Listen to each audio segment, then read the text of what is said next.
Well, mukhang hindi talaga mawawala ang intro boys tagline para sa Magnolia Chicken Templados. Ito ay matapos matalo sila kagabi kontra TNT.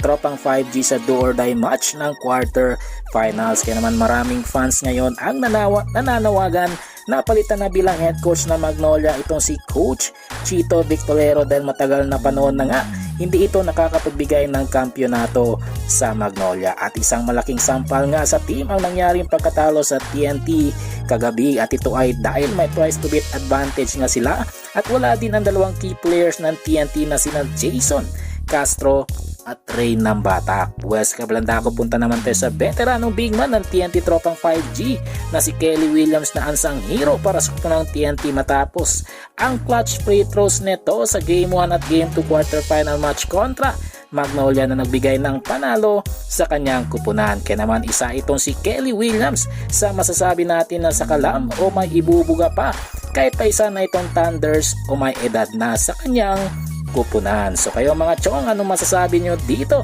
kay Kelly Williams?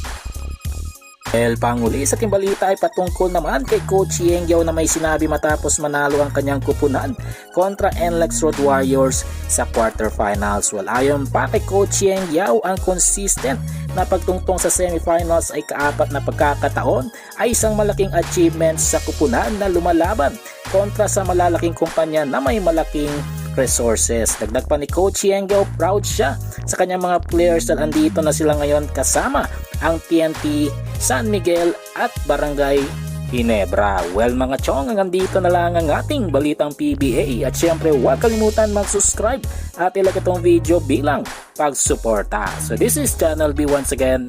I'm out.